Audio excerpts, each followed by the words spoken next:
Assalamualaikum warahmatullahi wabarakatuh. Halo semuanya, perkenalkan kami dari kelompok 2 yang beranggotakan saya Rani Melani Putri, Sri Rahayu, dan Yesi Agusti.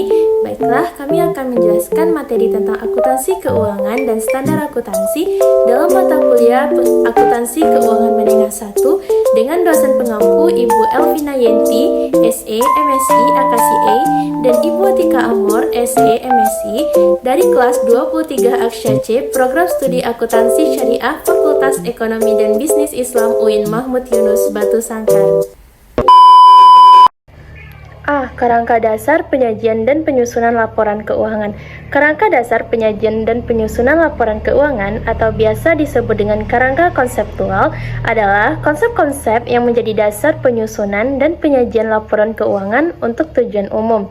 Kerangka konseptual digunakan sebagai pedoman penyusunan standar dalam pengembangan standar di masa mendatang dan sebagai pedoman dalam menyelesaikan permasalahan akuntansi yang belum diatur dalam standar yang ada.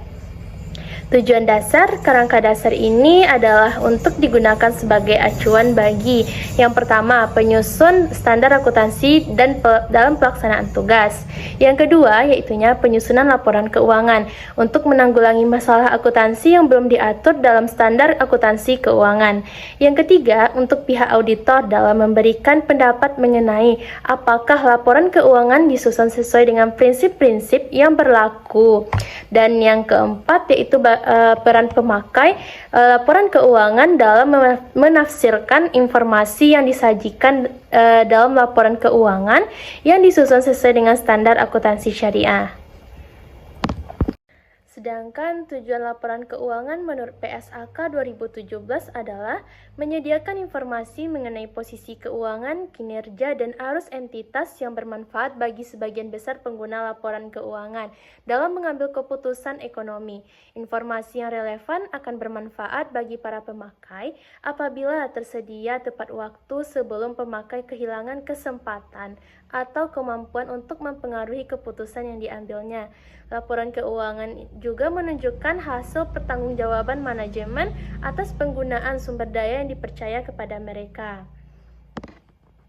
Secara umum, tujuan laporan keuangan adalah yang pertama memberikan informasi yang menyangkut posisi keuangan, kinerja, juga perubahan posisi keuangan suatu entitas yang bermanfaat bagi sejumlah besar pemakai dalam mengambil keputusan ekonomi. Yang kedua, yaitunya menunjukkan apa yang telah dilakukan manajemen dan pertanggungjawaban sumber daya yang dipercaya kepadanya. Yang ketiga, memenuhi kebutuhan bersama sebagian besar pemakai. Dan yang keempat, menyediakan pengaruh keuangan yang terjadi di masa lalu. Selanjutnya, kita akan bahas tentang karakteristik kualitatif. Menurut PSAK, ada 4 karakteristik kualitatif. Yang pertama, yaitunya dapat dipahami. Untuk dapat dipahami, para pemakai laporan keuangan diasumsikan memiliki pengetahuan yang memadai tentang aktivitas ekonomi, bisnis, akuntansi, serta kemauan untuk mempelajari informasi. Yang kedua, yaitunya relevan. Informasi dikatakan relevan apabila informasi tersebut mempengaruhi keputusan ekonomi pemakai, sehingga dengan membantu mengevaluasi peristiwa di masa lalu, masa kini, atau masa depan, dan menegaskan atau mengoreksi hasil evaluasi di masa lalu. Yang ketiga, yaitunya keandalan atau reliability. Informasi memiliki kualitas andal jika bebas dari pengertian yang menyesatkan, kesalahan material, dan dapat diandalkan pemakaiannya sebagai penyajian yang jujur dari yang seharusnya disajikan atau secara wajar diharapkan dapat disajikan. Yang pertama, itunya penyajiannya yang jujur. Agar dapat diandalkan, informasi harus menyajikan dengan jujur dan wajar transaksi dan peristiwa lainnya yang seharusnya disajikan. Yang kedua, itunya substansi menanggulangi bentuk. Transaksi dan peristiwa lain seharusnya disajikan sesuai dengan substansi dan realitas ekonomi dan bukan hanya karena hukum. Yang ketiga, itunya netralitas. Informasi yang disajikan harus netral dan tidak memihak untuk kebutuhan umum pemakai serta tidak bergantung pada kebutuhan dan keinginan pihak tertentu. Yang keempat, itunya pertimbangan sehat.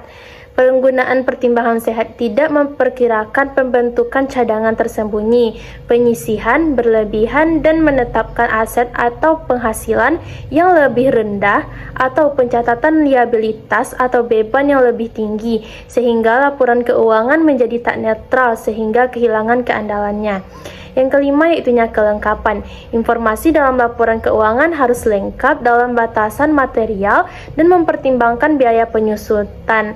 Kesengajaan untuk tidak mengungkapkan mengakibatkan informasi menjadi tidak benar. Yang kelima yaitunya penyajian yang wajar. Laporan keuangan harus menggambarkan dan menyajikan data wajar, posisi keuangan, kinerja, serta perubahan posisi keuangan suatu entitas. Penerapan karakteristik kualitatif, pokok dan standar akuntansi keuangan yang sesuai dengan penghasilan laporan keuangan. Selanjutnya, kita akan membahas tentang unsur-unsur laporan keuangan. Laporan keuangan menggambarkan dampak keuangan dari transaksi dan peristiwa lain yang terjadi dalam suatu entitas. Unsur yang berkaitan dengan pengukuran kinerja dalam laporan laba rugi komprehensif adalah penghasilan dan beban. Sedangkan unsur-unsur dari laporan keuangan ada 3. Yang pertama aset, liabilitas, dan ekuitas. Yang pertama kita akan membahas tentang aset. Aset adalah sumber daya yang dikuasai oleh entitas sebagai akibat dari peristiwa masa lalu, dari mana manfaat ekonomi di masa depan diharapkan akan diperolehnya entitas. Manfaat ekonomi masa depan yang terwujud dari aset dapat mengalir ke dalam entitas dengan beberapa cara. Misalnya, aset dapat diperlukan dengan aset lainnya. Selanjutnya, manfaat ekonomi masa depan akan terwujud dari aset dapat mengalir ke dalam entitas dengan beberapa cara. Yang pertama, aset dapat digunakan baik sendiri maupun bersama pihak aset lain dalam produksi barang dan jasa yang dijual oleh entitas. Yang kedua, diperlukannya dengan aset lainnya. Yang ketiga, digunakan untuk menyelesaikan kewajiban. Dan yang keempat, dibagikan kepada para pemilik entitas.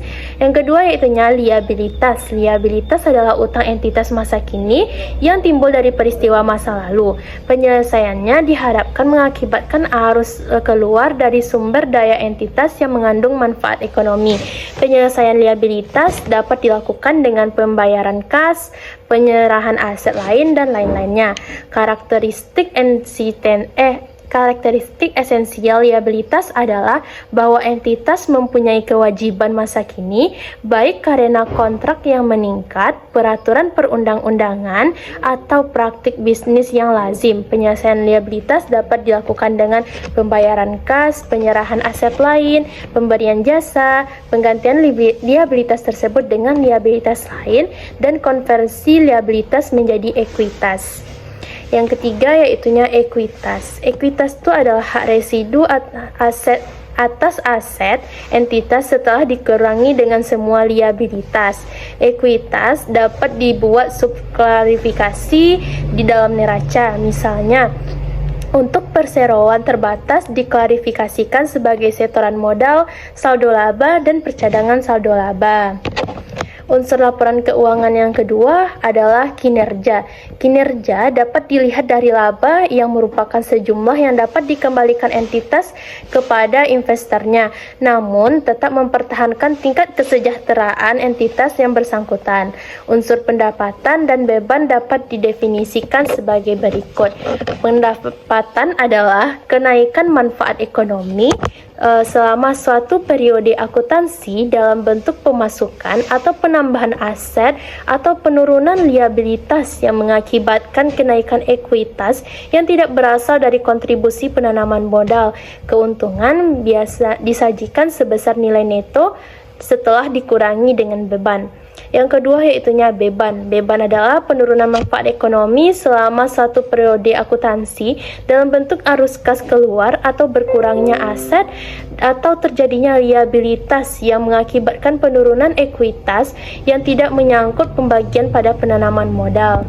Laporan keuangan yang ketiga yaitunya catatan atas laporan keuangan. Catatan atas laporan keuangan berisi informasi tentang penjelasan mengenai modal awal perusahaan, kegiatan utama perusahaan, tanggal berdirinya perusahaan, tanggal IPO, dan masing-masing akun yang terdapat dalam laporan keuangan.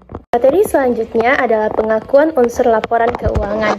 Pos yang memenuhi definisi suatu laporan keuangan harus diakui jika yang pertama adanya kemungkinan bahwa manfaat ekonomi yang berkaitan dengan pos tersebut akan mengalir dari atau ke dalam entitas. Yang kedua, pos tersebut mempunyai nilai atau biaya yang dapat diukur dengan andal. Pengakuan merupakan proses penentuan apakah pos yang memenuhi definisi unsur dinyatakan posisi keuangan atau laporan laba rugi komprehensif. Yang pertama yaitunya pengakuan aset. Aset yang diakui dalam laporan keuangan kalau besar kemungkinan bahwa manfaat ekonominya di masa depan diperoleh perusahaan dan aset tersebut mempunyai nilai atau biaya yang dapat diukur dengan andal. Yang kedua yaitunya pengakuan liabilitas. Liabilitas yang diakui dalam neraca jika besar kemungkinan bahwa pengeluaran sumber daya yang akan dilakukan untuk menyelesaikan kewajiban sekarang dan jumlahnya dapat diukur dengan andal. Yang ketiga yaitunya pengakuan penghasilan. Pengakuan diakui dalam laporan laba rugi komprehensif jika kenaikan manfaat ekonomi di masa depan yang berkaitan dengan peningkatan aset atau penurunan liabilitas telah terjadi dan dapat diukur secara andal. Yang keempat yaitunya pengakuan beban. Beban diakui dalam laporan laba rugi komprehensif jika penurunan manfaat ekonomi masa depan yang berkaitan dengan penurunan aset atau peningkatan liabilitas telah terjadi dan dapat diukur dengan andal yang didasarkan atas dasar hubungan langsung antara biaya yang timbul dan pos kewajiban. Yang terakhir yaitu pengkaitan beban dengan pendapatan. Untuk mengevaluasi kinerja entitas perlu disusun laporan laba rugi untuk satu periode tertentu, tahunan, tengah tahun, kuartalan, bulanan maupun satu periode lainnya. Proses pengakuan menyangkut pemilihan dasar pengukuran tertentu. Unsur pengukuran atau measurements dalam laporan keuangan seperti neraca atau laporan keuangan dan laporan laba rugi komprehensif menggunakan beberapa dasar pengukuran tertentu, yaitu yang pertama yaitunya nilai historis. Aset dicatat sebagai pengeluaran kas atau setara kas yang dibayar atau sebesar nilai wajar dari imbalan yang dibelikan untuk memperoleh aset tersebut pada saat perolehan.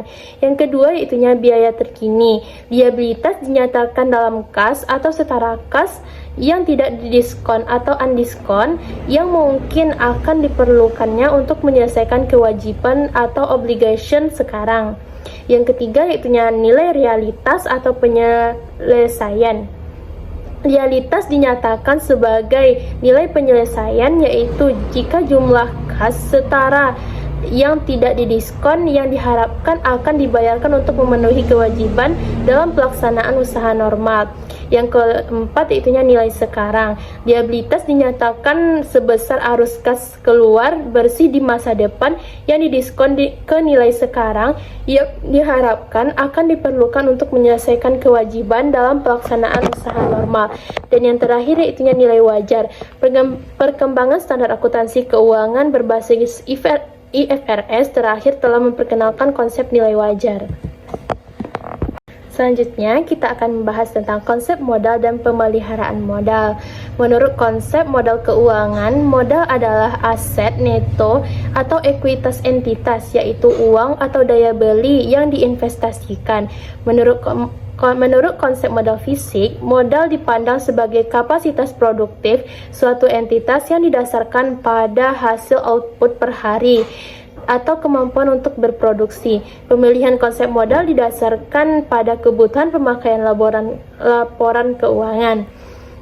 Dua konsep modal pemelihan ini menciptakan konsep laba sebagai berikut. Yang pertama, pemeliharaan modal keuangan. Laba hanya diperoleh jika jumlah finansial atau uang dari aset neto pada akhir periode melebihi jumlah finansial dari aset neto pada awal periode. Setelah memasukkan kembali setiap distribusi dan pengeluaran setiap kontribusi dari para pemilik selama satu periode. Pemeliharaan modal keuangan keuangan dapat diukur baik dalam satu moneter nominal atau satuan daya beli konstan. Yang kedua itunya pemeliharaan modal fisik. Laba hanya diperoleh jika kepastian produktif fisik atau kemampuan usaha pada akhir periode melebihi produktif fisik pada awal periode setelahnya, memasukkan kembali setiap distribusi dan mengeluarkan setiap kontribusi pada pemilik selama satu periode. Pemilihan dasar pengukuran dan konsep pemeliharaan modal akan menentukan modal akuntansi yang digunakan dalam penyusunan laporan keuangan. Modal akuntansi ini berbeda menunjukkan derajat relevansinya dan keandalannya yang berbeda juga.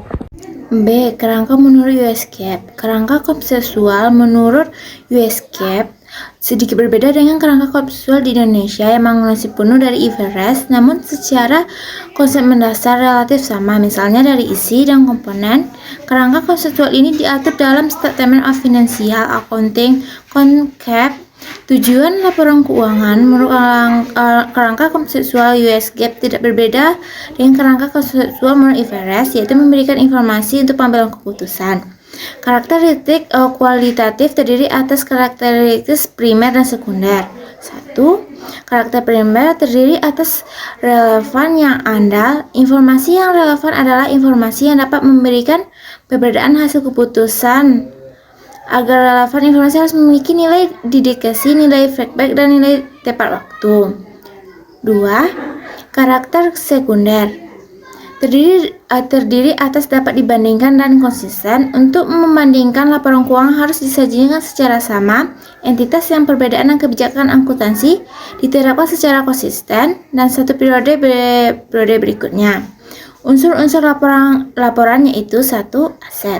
Aset adalah sumber daya yang dikuasai oleh entitas sebagai hasil dari transaksi masa lalu dan mana manfaat ekonomi masa depan diharapkan dapat diperoleh oleh entitas. Aset tidak berupa uang tunai, persediaan piutang, properti, tanah, bangunan, dan lain. 2. Liabilities pemilik. Ini adalah hak pemilik atas aset entitas setelah dikurangi semua kewajiban. 3. Beban. Beban adalah pengurangan aset atau peningkatan kewajiban yang mengakibatkan penurunan ekuitas selain penarikan untuk pemilik. Contohnya bisa berupa biaya gaji, sewa, bunga, pinjaman, dan lainnya. 4. Keuntungan. Keuntungan atau laba adalah selisih antara pendapatan dan beban. Jika pendapatan lebih besar, maka entitas tersebut mendapatkan laba. 5. Kerugian adalah selisih antara pendapatan beban di mana beban lebih besar dari pendapatan. Saya Sri Rahayu dengan NIM 23304036063 akan menjelaskan materi selanjutnya, yaitu perubahan kerangka konseptual konferensi IFRS. IASB saat ini sedang merumuskan kerangka konseptual IFRS yang baru asal konferensi antara IASB dan FASB. Ada beberapa perubahan dalam kerangka konseptual yang baru dibandingkan dengan yang saat ini diadopsi Indonesia. Konsep reposting entity dimasukkan sebagai bagian tersendiri dalam kerangka konseptual yang isinya menjelaskan mengenai laporan keuangan yang dihasilkan. Untuk bagian reporting entity ini masih dalam tahapan pembahasan, belum final. Karakteristik kualitatif terdiri dari karakteristik kualitatif fundamental dan karakteristik kualitatif yang dapat meningkatkan relevansi laporan keuangan. Karakteristik fundamental terdiri dari dua, yaitu relevance dan representational faithfulness. Karakteristik yang meningkatkan relevansi laporan keuangan terdiri dari comparability, verifiability, timeliness, dan understandability. Peningkatan karakteristik kualitatif harus diupayakan optimal sehingga informasi relevance dan representational faithfulness tetap harus diperhatikan kendala biaya dan kegunaan informasi keuangan. Materi terakhir yaitu tantangan akuntansi di masa mendatang. Yang pertama, perkembangan teknologi informasi menyebabkan jarak jauh semakin pendek dan pergerakan transaksi keuangan semakin dinamis. Yang kedua, keadaan dunia bisnis yang semakin kompleks dan dinamis menuntut mutu informasi yang disajikan semakin meningkat. Yang ketiga, Perkembangan IFRS semakin mendekati standar akuntansi yang berlaku di negara maju. Padahal, keadaan ekonomi dan sistem hukum di negara berkembang tidaklah sama dengan negara industri maju. Hal ini menjadi tantangan bagi penyusun standar akuntansi di Indonesia, di mana Indonesia adalah negara berkembang. Yang keempat yaitu konvergensi IFRS mengharuskan standar akuntansi dan pelaporan keuangan harus mengikuti perkembangan global. Yang kelima, aset tak berwujud memiliki porsi semakin besar dan etika dalam penyusunan laporan keuangan. Sekian yang dapat saya jelaskan, saya kembalikan kepada moderator.